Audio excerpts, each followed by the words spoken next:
Ada yang tanya sama saya, Pak Adi, kalau fibernya sampai warnanya bisa sampai hijau pekat, itu artinya sahamnya naiknya tinggi banget, Pak Adi ya. Betul, Bu. Ya. Terus Pak Adi, kalau saya belinya ketika hijau pekat, Pak Adi, apakah harganya nggak ketinggian, Pak? Jawabannya adalah sama, balik ke SOP. Ketika Anda beli saham itu, berapa maksimal risiko yang siap Anda tanggung? Ya. Kenapa? Karena tidak ada jaminan 100% pasti apakah saham yang fibernya hijau pekat ya bisa naik terus. Ya, itu pertama. Kedua,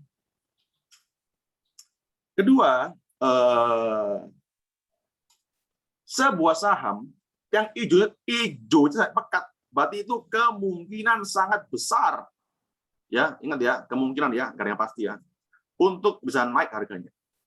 Ya, contoh kayak gini contohnya. Sebentar, sebelum saya buka chart ya, mending saya setting dulu aja deh. Ya, ini dia. 11 Oktober.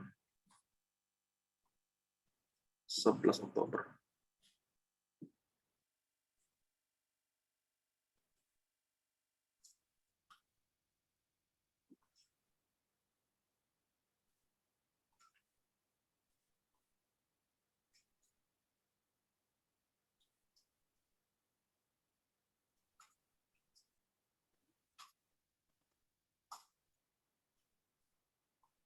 Ini dia. Bentar. Share. Ini dia. Nah, Bapak Ibu, ini sahamnya fibernya warna hijau pekat. Pada hari itu, saham ini naiknya 7,1% sehari. Tinggi banget. Lumayan lah ya, tinggi ya. Pertanyaan saya, apakah Anda berani beli? Tuh dia. Berani beli nggak? Tapi Pak Adi, ini... Hijau beli. Betul, hijau beli ya. Tapi ada yang tanya, tapi Pak Adi, ini hijau pekat Pak. Tinggian Pak, udah tinggi Pak. Ya, nanti gimana kalau besok longsor Pak? Ya tetap sama Pak Ibu. Anda beli saham ini, berapa maksimal risiko yang siap untuk Anda tanggung? Udah beres. Ya, kemudian Anda harus disiplin money management. Jangan mentang-mentang fiber hijau pekat langsung seluruh dana dibelikan semua ke saham ini. Iya kalau jalan. Kalau enggak gimana? Iya. Amit-amit. Ya. Oke, anggap aja Anda berani beli. Oh, berani beli. Oke, besoknya gimana? Ting, ya turun Pak Adi. Gimana nih Pak Adi? Ya, lu turun. Ya, katanya fiber hijau pekat bisa cuan Pak Adi. Ini saya rugi Pak Adi. Gitu ya. Santai aja Pak Ibu. Seperti SOP awal. Ketika Anda beli saham, meskipun hijau pekat sekalipun atau hijau biasa sekalipun, apakah besoknya dijamin pasti bakal naik harganya? Enggak. Ya, besoknya itu bisa turun Pak Ibu. Itu. Meskipun turun, tapi apa Pak? Ini apa warna fibernya? Kuning. Kuning. Nggak penting diapain? Di hold udah. Ya. Sebentar. Sebelumnya ya. Ini dia. Ting ya. Ini Anda beli di harga berapa ini? Ketika terjadi hijau pekat ini. Berapa harganya beli ini? 1.435. 135. Ya, mahal Pak Adi, mahal Pak. Udah naik 7,1% Pak, saya nggak berani Pak. Oke. Besoknya ting turun dulu kan Pak Adi. Betul Pak Adi, mahal Pak, ketinggian Pak. Tuh Pak turun Pak. Ya udah nggak apa-apa meskipun turun, fiber tetap kuning, kita masih hold.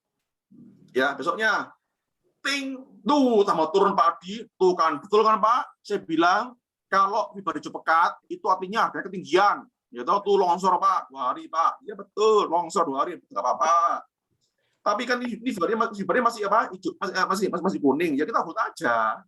Ya. Kemudian besoknya ting Tuh, rebound pelan-pelan. Ting, tuh naik dikit. Ting, tuh langsung naik banyak, ya. Ketika di sini, ya, ini berapa harga di sini? Berapa ini? 1595, Pak Ibu. Iya. Tadi berapa tadi belinya tadi? 1435. 1435. Ini harga sudah 1595. Ya, ya udah. Ya, kan ini kan nggak ada sinyal jual. Santai aja. Anda masih boleh hold, nggak apa-apa. Ya, tapi kalau Anda mau jual sekarang, apakah boleh? Boleh, silakan. Yang penting ikhlas. Udah beres, ya. Besoknya apa yang terjadi? Ting, turun lagi. Ting, ting, ting, ting, ting, ting, ting, ting, ting, ting. Loh, ini dia. ARB 3 hari saham ini. Tuh. Apakah Anda punya iman kuat? Hah? Dengan posisi ini masih kuning? Hah? Langsung meeting lagi, Pak Haji. Langsung japri Pak Hendra. Pak Hendra, tolong dimeetingkan Pak dengan direksinya Pak. Ini gimana nih kok 3 hari Pak? Turun 6% per hari Pak, tiap hari Pak. Ya ampun. Ini beli di sini Pak. Ya, beli di sini Pak. Dan sekarang ini udah 3 hari Pak di sini Pak. Ya turunnya Pak, langsung balik ke modal Pak harganya Pak. Ya udah santai aja. Fibernya kuning loh, ya. Kemudian besok berikutnya ting ting ting ting ting ting ting ting ting ting ting ting ting. Nah, ini dia. Gimana itu? Ini berapa harga sekarang? 2870. Padahal Anda beli tadi berapa tadi? 1435. Ya, langsung keluar penyakit yang abadi sepanjang masa. Tahu gitu. Yang manusia. Itu apa? Tahu gitu. Tak borong semua. Ya, tahu gitu. Dulu pertama kali saya gadaikan mertua tangga ke Pak Endra, ya kan? Itu dia. Ya udah. Tahu gitu jual rumah. Iya. Jadi tips untuk beli saham yang fiber hijau pekat atau fiber hijau atau fiber kuning pun Anda harus siapkan maksimal risiko yang berani Anda tanggung. Nah, beres. Ya, jadi kalau Anda merasa takut ya. Takut itu ada di force, Bapak Ibu, bikin sial. Ya, kalau takut gimana solusinya Pak Adi? Jangan dibeli, dah simpel. Ya, rezeki datang itu dari hati yang damai, pikiran yang tenang. Kalau Anda beli saham dari awal udah siap sama risikonya, nggak peduli itu fiber hijau pekat sekalipun, ya udah berarti Anda mengakses emosi, namanya berani, ikhlas, pasrah, plus rasional karena Anda disiplin MM. Dah, Anda beli, ya maka insya Allah rezeki akan datang mendatangi Anda, Pak Ibu. Anda nggak perlu bicara cuan, ya kenapa? Dari awal Anda sudah siap dengan segala risikonya. Oke, apakah sudah terjawab, Pak Ibu? Yang nomor 1? Sudah? Jawab. Udah ya. Oke. Berikutnya C Pro yang lagi hot ini, ya. CPRO. Oh, itu dia CPRO. Gimana Pak Ibu? Beli nggak CPRO lagi? Beli nggak CPRO? Lagi muncrat. Ini kalau beli di sini. Buntet, Pak. Udah 4 kali hijau. Iya, betul. Udah 4 kali hijau, fibernya hijau pekat pula, ya kan? Masih digoreng. Wah, jangan Mbak Ibu, jangan dibeli dulu. Ini stor nyawa. Pak Adi, gimana kalau besok tambah naik Pak Adi? Biarin, ya kan? Ini kalau kita lihat ya, udah 4 fiber hijau, berarti itu udah kepanasan udah. Iya. Ingat ya, apapun yang terjadi di dunia ini, ya ada hukum alam namanya too fast and too soon. Apapun itu yang naiknya ketinggian dan kecepatan, maka koreksinya bakal dalam. Ya, semua itu Pak Ibu, semua itu hukum alam itu. Ya, gimana cara ngerti ini kok bisa naiknya ketinggian dan kecepatan Pak Adi? Ya lihat aja, gampang. Ini fibernya ini warnanya apa ini? Hijau 4 hari berturut-turut pekat pula. Itu udah indikator kuat itu, udah naiknya ketinggian dan kecepatan itu. Ya, apakah saham yang tiap hari naik kayak gini, 4 hari naik kayak gini, bakal naik terus selamanya? Lugu kamu. Ya, lugu lu. Ya. Ya, udahlah, nggak usah dikejar lah. Saya yakin, ya, Cepro ini suatu saat pasti, ya, 99%, ya, saya yakin dia bakal koreksi dalam, yakin. Ya, ketika koreksi dalam, maka itulah kita beli. Loh, Pak Adi, kenapa kok Anda berani beli Cepro, Pak Adi? Karena, Pak Ibu, ini Anda lihat, ini chartnya daily, weekly, atau monthly sekarang? Yang Anda lihat sekarang. Daily. Oke. Daily. Oke. Kemudian Anda lihat ya, gimana weekly-nya? Ting, bentar ya weekly-nya ya. Ting, naik tinggi ya. Iya. Bagus, weekly. Kemudian monthly-nya, ya maklum lah, ini baru minggu pertama, dia manggung, ya. Kemudian monthly. Wih, monthly-nya gila. Naiknya tinggi, kenceng. Tapi, Iya. Bapak Ibu, ya, Cepro ini, saya yakin, dengan chart seperti ini, saya punya confidence bahwa dia punya prospek bagus. Gak peduli berapapun laporan keuangannya. Kenapa? Karena semua laporan keuangan, fundamental, dan lain-lain, itu sudah tercermin di chart-nya. Ya, jadi mending kita beli Cepro ini ketika dia sudah mulai slow cooling down, ya. Nanti ya. Cepro ya. Gerakannya ya. Ketika dia mekar seperti ini ya. Ya, nanti ketika dia turun, ya, mulai bandnya mulai meruncing. Nah, meruncing. Ya. Meruncing itu kenapa? Karena dia ketika naik seperti ini, langsung dia mulai sideways. Ya, ketika mulai ancang-ancang mau mekar lagi, ya, alias terjadi sebuah breakout, ya, maka itulah saatnya kita masuk ke saham ini. Udah, nggak usah dikejar, sudah beres. Ya, itulah jawaban saya. Sabar aja, Pak Ibu. Anda jangan punya keinginan apa, punya emosi namanya fear of missing out, alias takut ketinggalan. Namanya aja fear of missing out. Fear itu ketakutan, ya. Takut itu di force atau di power, coba? Force. Pak, force. Ya udah, force bikin sial, Pak Ibu. Santai aja, kita harus rasional, ya. Gimana rasionalnya kalau di Cepro? Ya tunggu aja, dia nanti bakal sideways. Turun, naik, turun. Sampai ban meruncing, breakout, kita beli udah. Beres. Ya. Karena prospeknya Cepro ini bagus. Kenapa? Karena monthly-nya mulai jalan. Ya. Kemudian, ketiga, pelaporan pajak di investasi saham. Bapak Ibu, Anda ketika punya profit di saham, itu profitnya tidak dikenakan pajak penghasilan. Ya, nggak peduli berapapun Anda punya profit. 10 juta, 1 juta, berapa miliar pun itu profitnya tidak kena saham. Kenapa? Karena enaknya di Indonesia, semua transaksi saham itu sudah PPh final. Jadi kita sudah bayar pajak dengan beli dan jual saham. Itu di fee, ya, fee-nya itu sudah termasuk kita bayar pajak ke pemerintah, Pak Ibu. Iya. Ya, jadi nanti pada saatnya lapor SPT, ya, mulai bulan Januari, ya, Anda akan dapat rekap transaksi setahun dari Henan otomatis, ya.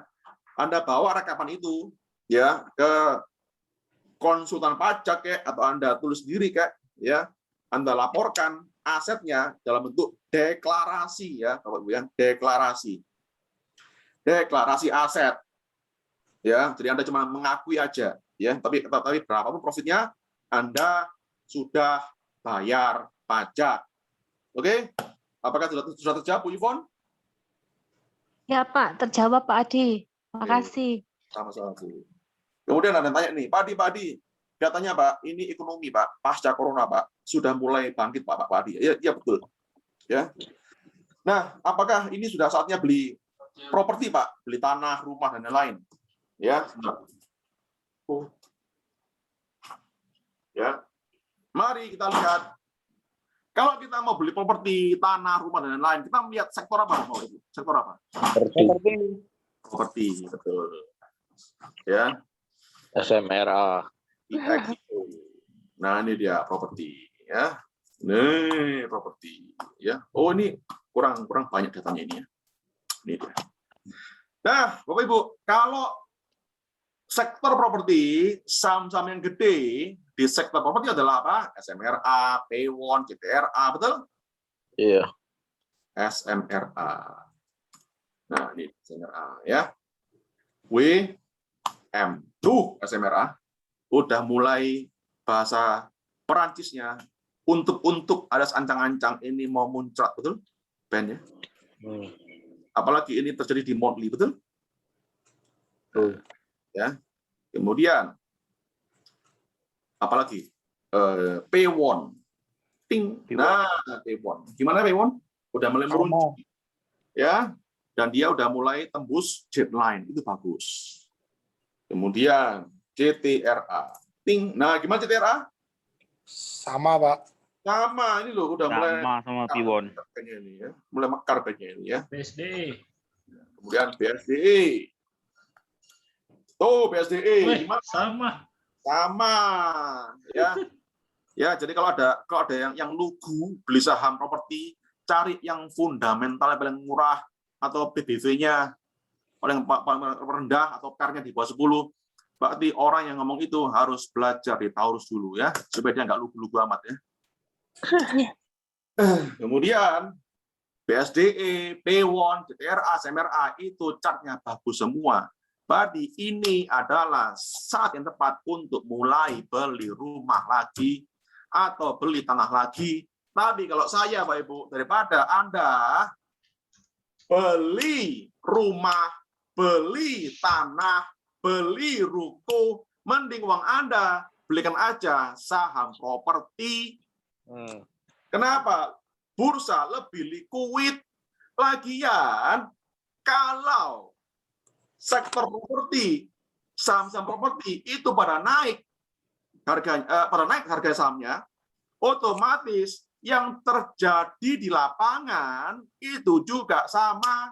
Dalam 3 bulan lagi Anda akan lihat developer mulai rame-rame menaikkan harga propertinya.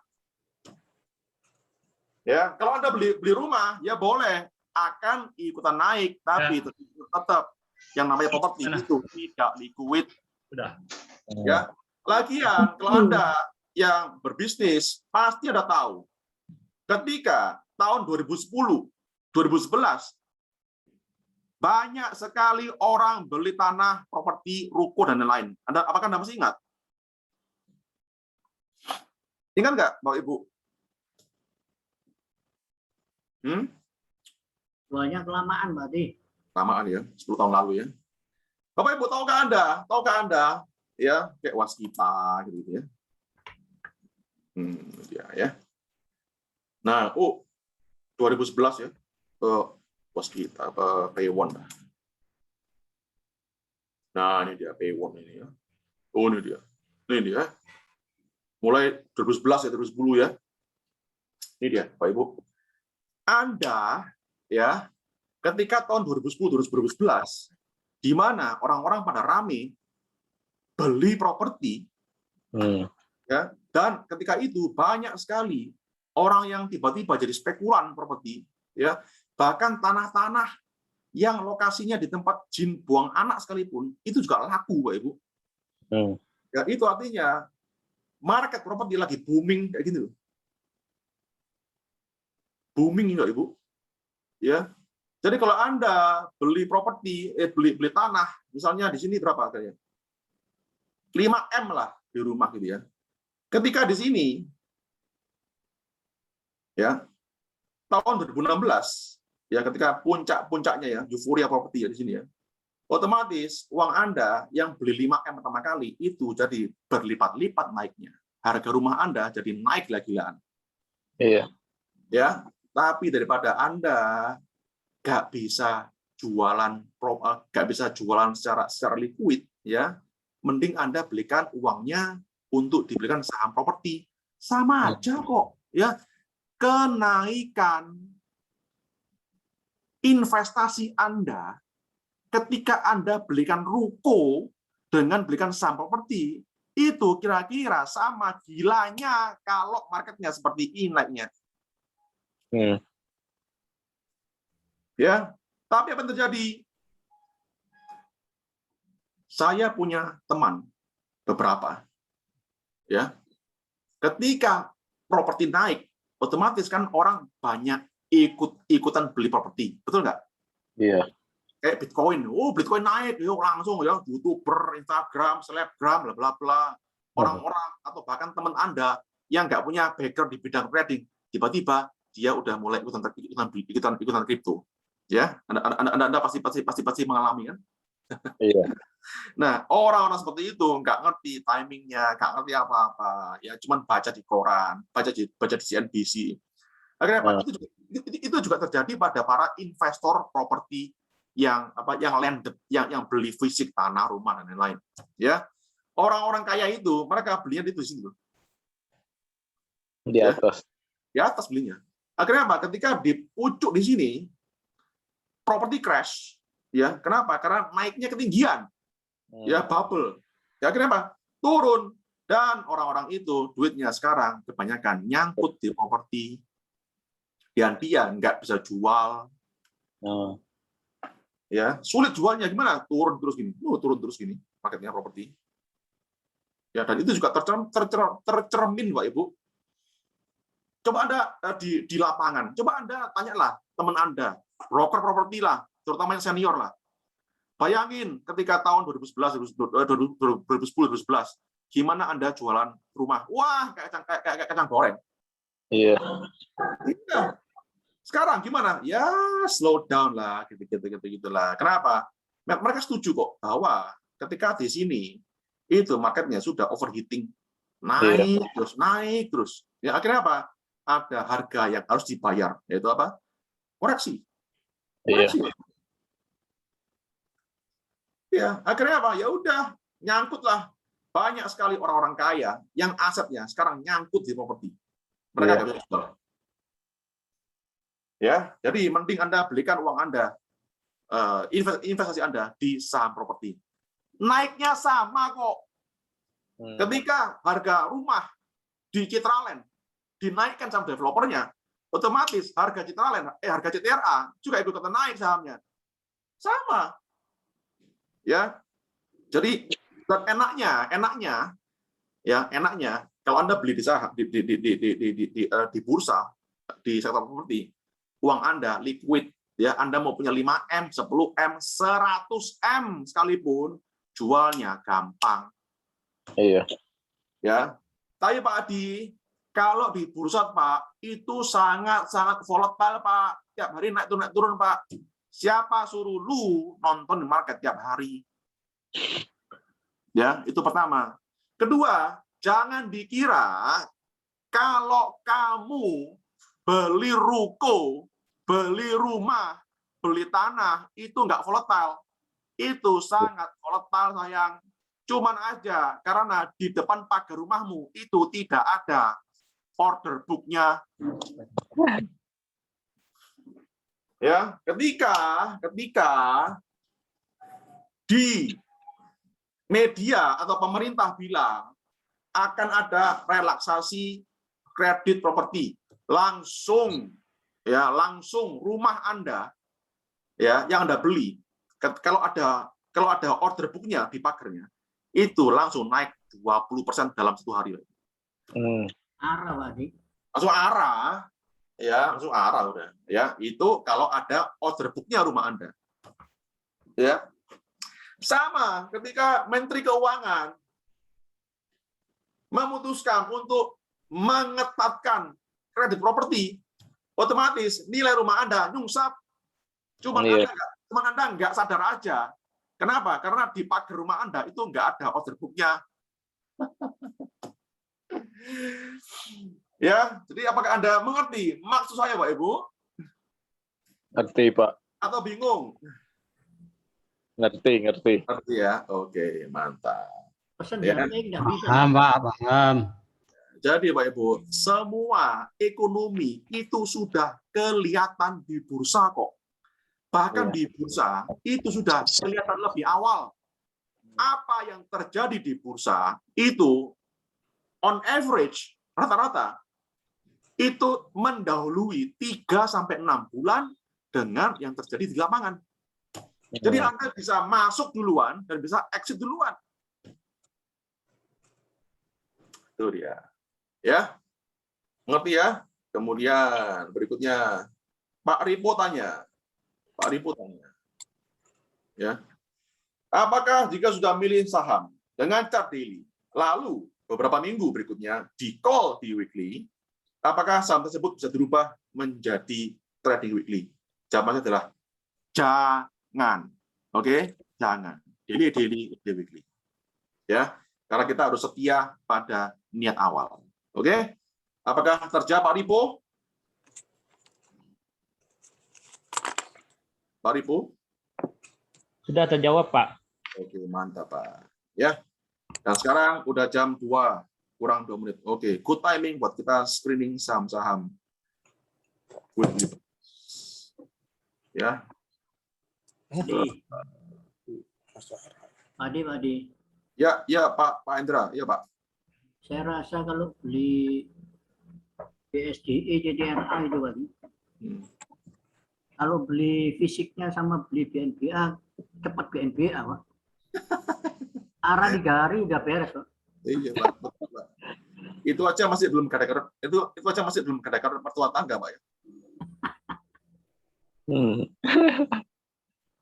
Ya, oke. Sekarang mari kita screening saham-saham yang bagus di weekly alias yang berpeluang besar untuk bisa naik belasan sampai puluhan % adalah